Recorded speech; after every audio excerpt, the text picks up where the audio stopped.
जो subject matter है वो बेसिकली मीन्स नो, इनकार मीन्स नो। अपना जो हिंदी का इनकार है उसका मतलब होता है नो, राइट। चूँकि ये कहानी एक किडनैपिंग स्टोरी है और ऑलमोस्ट 95% ऑफ द फिल्म गाड़ी के अंदर ही है, तो कैमरा बाहर नहीं आता है। सो हमारे जैसे यूजुअली होता है, हमने बहुत टाइटल्स, कम से कम 100-150 टाइटल्स सोचे थे इसके लिए।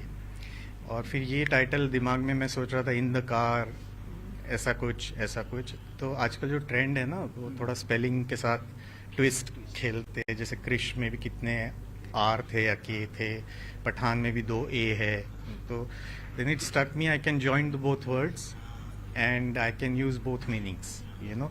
तो उस वजह से, और फिर मैंने जब लोगों को बताना चालू किया, मेरे क्रू एंड प्रोड्यूसर्स को, इंस्टेंटली सबको बहुत पसंद आया title. So then we lock the title. कहीं ना कहीं निर्भया से भी इंस्पायर्ड है। वैसे तो निर्भया जैसे सैकड़ों केसेस इस देश में हो रहे हैं। करेक्ट। वहाँ से कुछ आपको लीड मिला इस स्टोरी को करने के लिए? Actually the germ of the idea वहीं से आई। मैं यूएस में रहता था और मैं जस्ट वापस इंडिया आया था, और विद इन फ्यू मंथ्स वो इंसिडेंस हुआ था।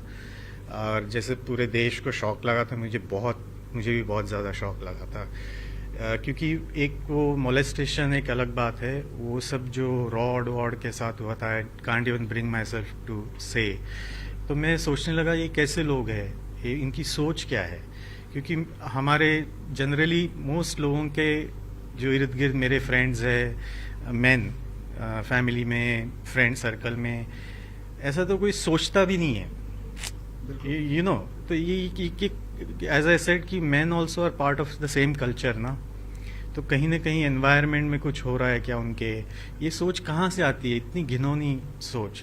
तो वो जर्म ऑफ आइडिया वहाँ से आया। बट मैं क्या चाहता था, हमने स्टोरीज देखी है विक्टिम की मोलेस्टेशन के बाद कितना उनको ट्रॉमा होता है। मैं दिखाना चाहता था स्टोरी कि what happens before the news headline happens. जो न्यूज़ में आता है वो तो कंक्लूजन आता है कि इसके साथ ये हुआ, लेकिन उसके पहले उसके साथ क्या हुआ, ये बंदे कौन हैं, इनका थिंकिंग क्या है, क्यों ये डिसाइड करते हैं किडनैप करने को, कैसे सिलेक्ट करते हैं। तो ये पार्ट मैंने एक्सप्लोर किया। और दूसरे एंगल में I wanted to show a everyday regular girl. I did not want कि ऐसे फिल्मी हीरोइन टाइप नहीं चाहता था। मैं चाहता था एक सिंपल, क्योंकि ये किसी के साथ भी हो सकता है। इस तरह की जो घटनाएं हैं देश में हर रोज कहीं ना कहीं घटती हैं। उस फिल्म को शूट करना, उस किरदार को निभाना, मतलब ऐसे अगर आप सुनो तो रोंगटे खड़े हो जाते हैं। ट्रेलर देख के हमारे रोंगटे खड़े हुए, अभी भी आप देखें तो खड़े हो गए। सीरियसली उस किरदार को निभाना कितना मुश्किल होता है, उस पल को जीना।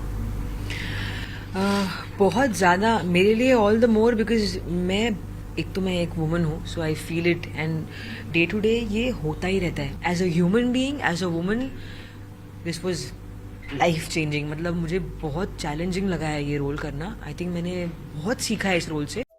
Subscribe to Midday India.